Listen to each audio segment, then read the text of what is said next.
All right. Assalamu alaikum wa rahmatullahi wa barakatuh. Now, our purpose for being here is to talk about Ramadan. Okay? Now, a lot of people think that the Ramadan is the fasting. Ramadan is more than just fasting. I want to start off there. This is a TAFSEER class, but this is a TAFSEER class going through Ramadan. So first let's deal with why we're here. Ramadan is not just fasting from sunrise to sunset. Is that understood? You have batteries in the microphone thing? Yes, I'm having. Alhamdulillah. Ramadan is to stay away from unnecessary talk. It's to spend time reading and contemplating over the Qur'an. It's time for us to increase in other acts of ibaadah, like making dua, offering salah, like the tarawih. These are things that we're supposed to be doing during Ramadan. Also, we're not eating and drinking, or husbands and wives are staying away from each other. And we're also staying away from wasteful activities or time wasters like hanging out, un-Islamic sports. And un-Islamic sports are anything besides swimming, wrestling, swords fighting, the horsemanship, the things the Prophet ﷺ commanded us to do. And when wrestling, we say kung fu. Now, these things include video games, movies and TV shows that are un-Islamic, whereas you're watching a program that has you suspend your reality. Specifically programs that have you suspend your reality. And what does that mean, to suspend your reality? That means programs that you cannot enjoy until you turn off what is real for you. Like Spider-Man or Superman or Batman. Any program like that, because people can't fly, right? Can people fly?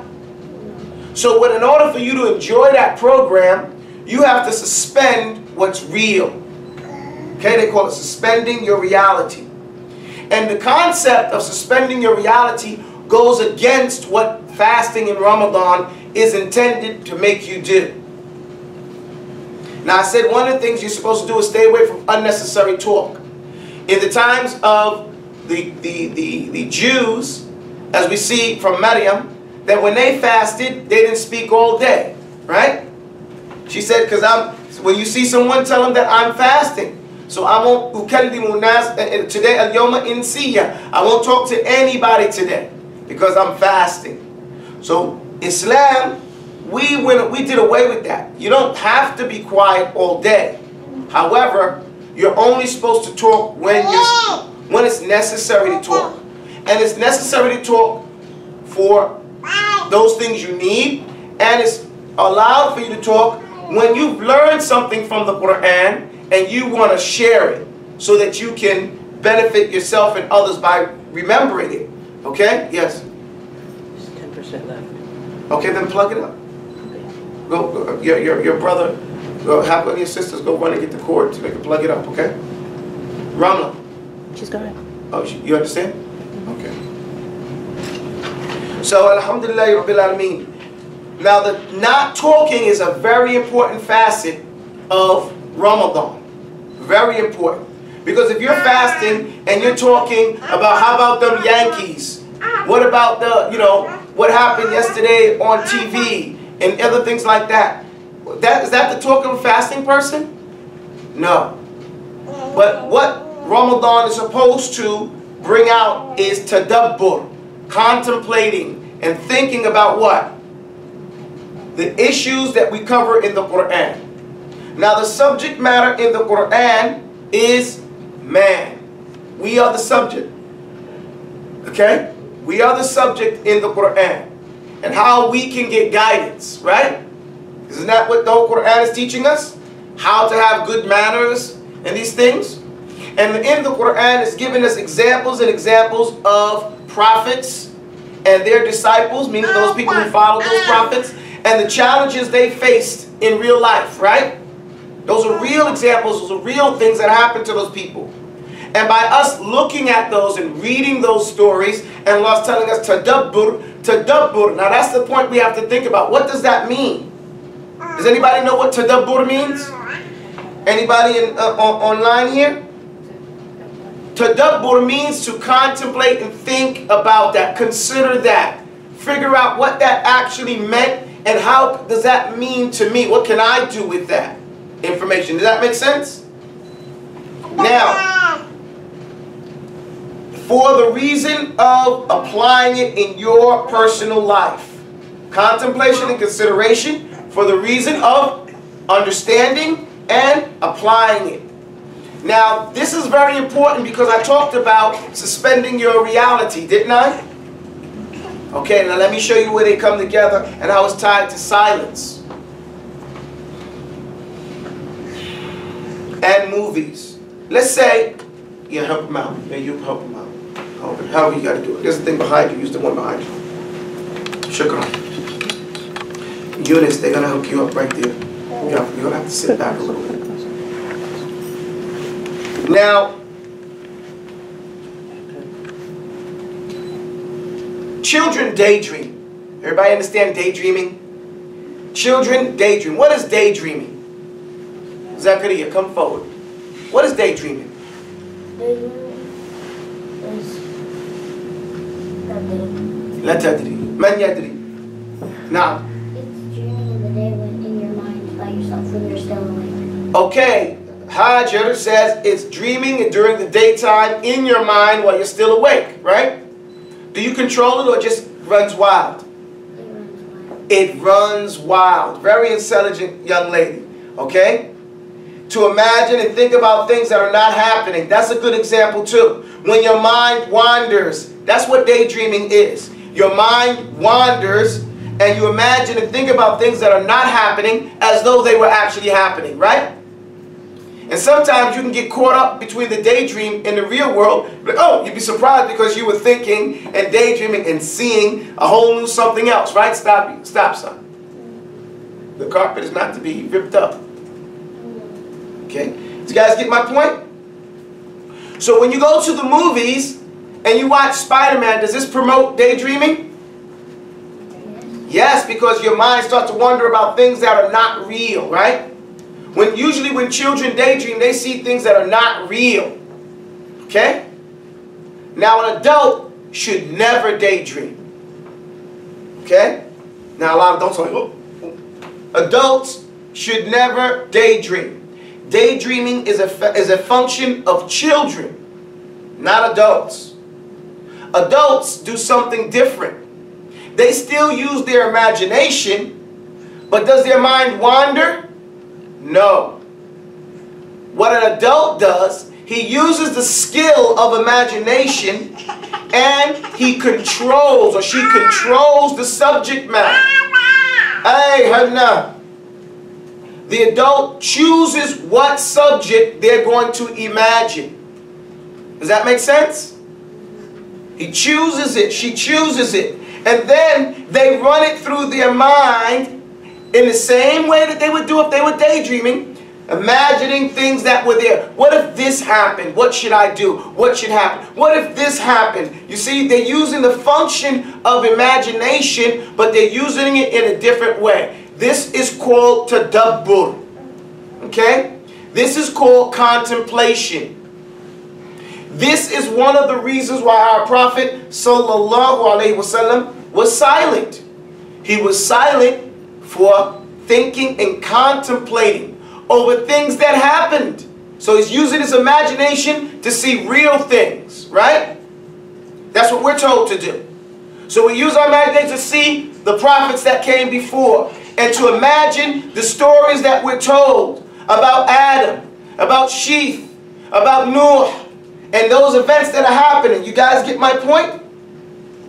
So you start to see these things. Now this is different than watching the movies.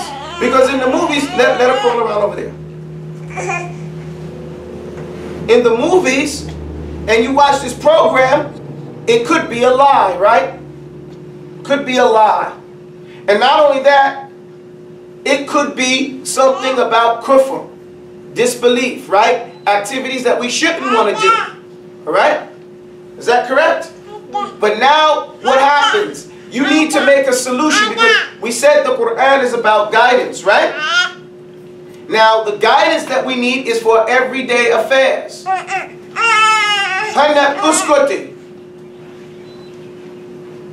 Everyday affairs, we're learning to get solutions.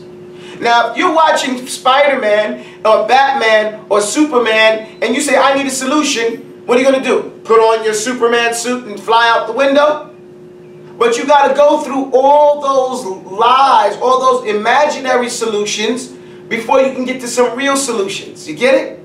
Something happens, you wish there was a superhero to come and save you. Because that's what's the first thing that comes in your mind. Does that make sense? Because that's what your mind is seeing.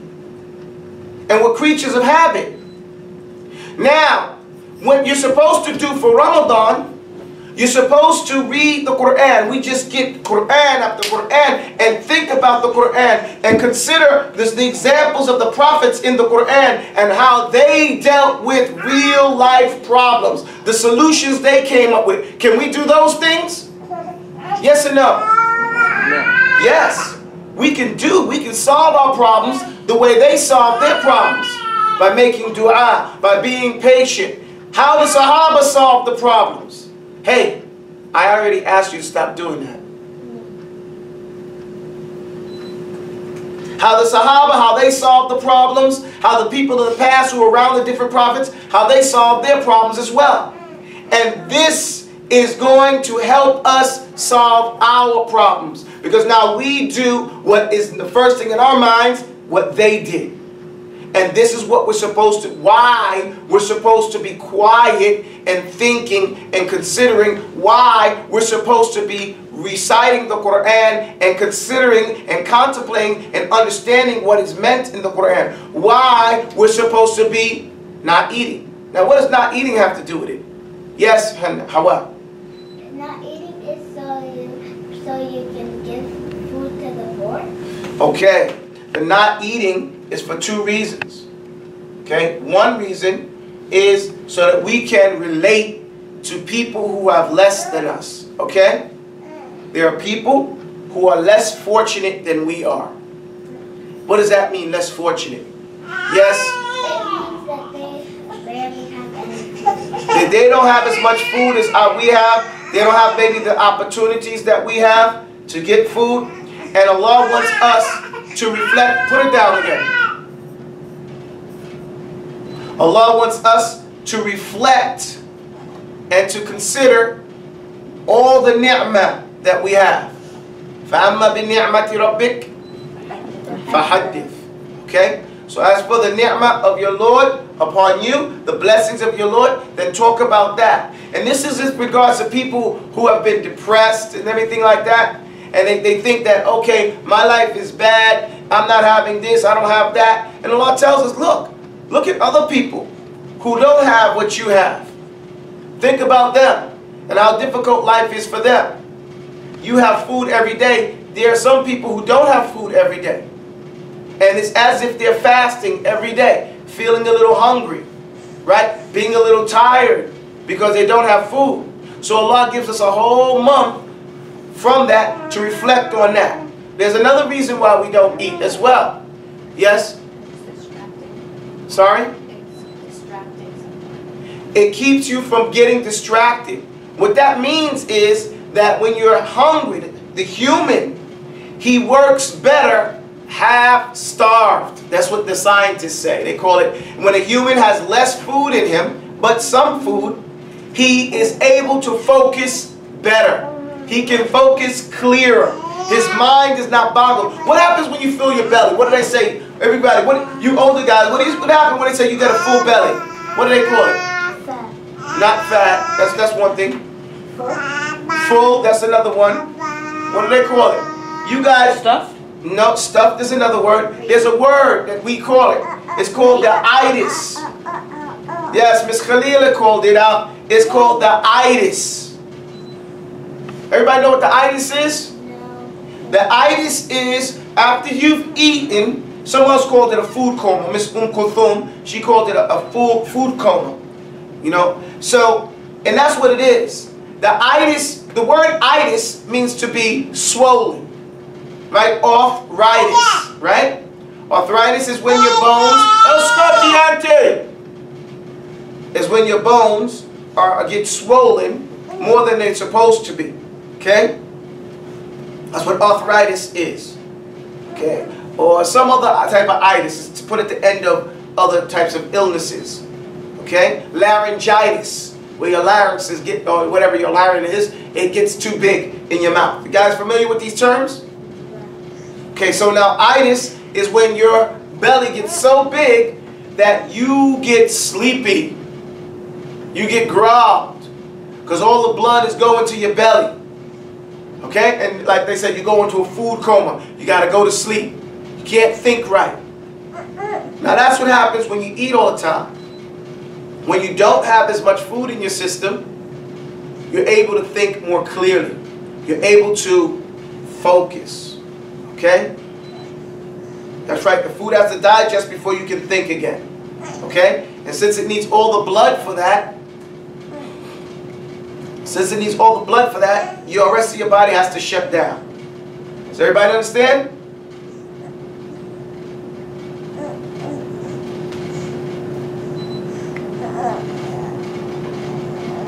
All right. So these are the reasons why we fast and stay away from food, why we read the Qur'an, and why we're supposed to be silent a lot during Ramadan. Does everybody understand that? There's a next thing that I want to talk about.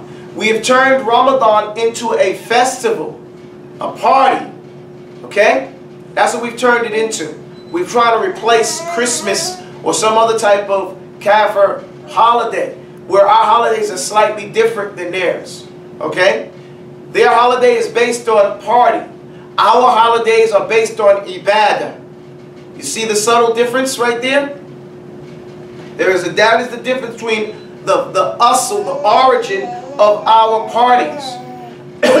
Theirs, they want to have fun. They want to celebrate. Whereas ours, we want to worship Allah. Okay? Now Allah has allowed us in worshiping Him that it can be fun. And that's a blessing that Allah has given us. However, the origin is that it's an act of ibaadah. And as such, as an act of ibaadah, we can't do whatever we want to do. We have to do things the way Allah subhanahu wa ta'ala has told us to do. And in the spirit, the vein of the way that Allah subhanahu wa ta'ala told us to do it. The mindset is what I'm talking about. So what has happened now, at the end of every fast, we come to the masjid, we fill it with food, and we like party. We try to make up every meal we didn't get throughout the day. I'm owed 3 meals today. Let me get 3 heapings of rice, 3 heapings of meat, 3 heapings of greens. Let me get 2 desserts, and I'm going to make up, because hey, I didn't eat all day. Like it's something that you're owed because you didn't eat all day. Yes? Yes, it is too much food. And it's not what we're supposed to be doing. Okay? It's not what's supposed to be happening. Now we run into the thing where we are making excess, where we have to throw out food. We can't find enough people to eat it. It's being wasted. And this goes against the whole idea of what Ramadan is supposed to be about. Ramadan is supposed to be about appreciating what you have. Stop. That's what Ramadan is supposed to be about. And so what I'm asking us to do is to change our diet. Some people say, hey, I'm going to get on a diet. No, you're already on a diet. Everybody's on a diet. What you eat on a daily basis is called your diet. What we want you to do is change your diet. Okay? We want you to change your diet so that your diet reflects the wisdoms of Islam. How much food should you have in your belly? If your belly's 100%, how much food should you have? Yes? 1/3. 1/3. 1/3. Okay?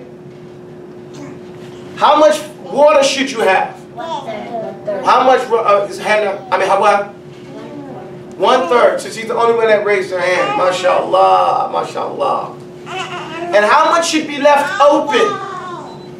Yes, Zachariah. 1/3. 1/3 should be left open. Say that, guys.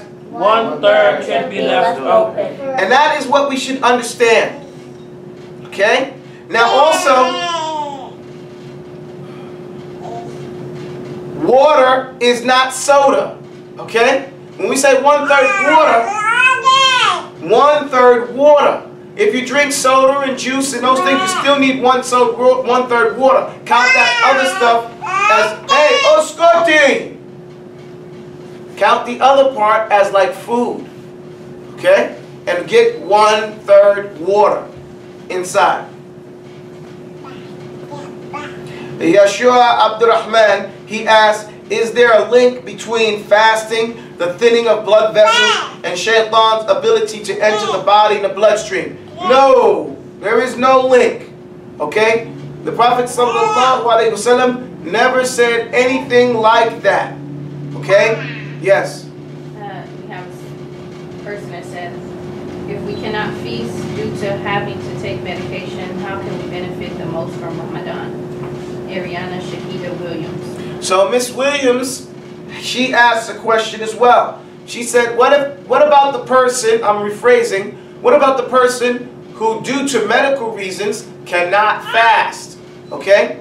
Now how many things did we mention? We said not only is the person not eating, right? They're not talking too much. They're only talking about Islamic things or what they need to talk about. You can say good morning. You don't have to be a grouch. Okay? You can say, you know, Assalamu alaikum and these things, but for the most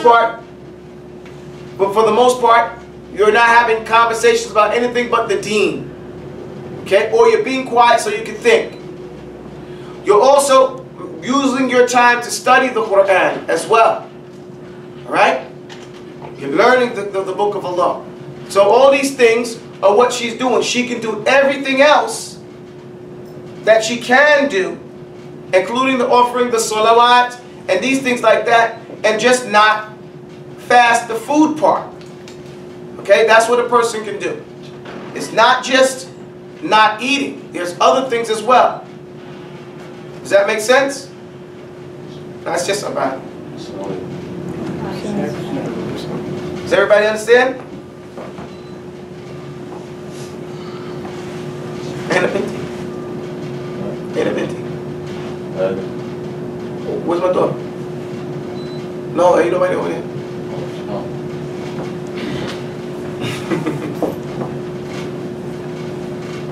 Alhamdulillah Rabbil Alameen. Do any other questions right at this moment? Does that answer her question?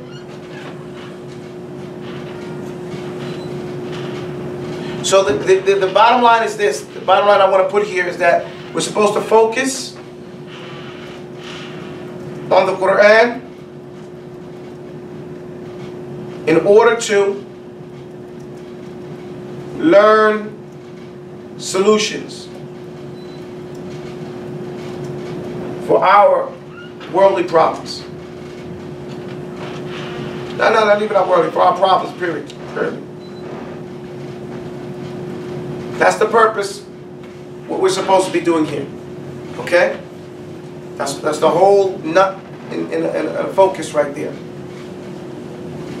Okay? Any other questions? Nobody has any other questions. Okay, so now let's move through the Mus'haf.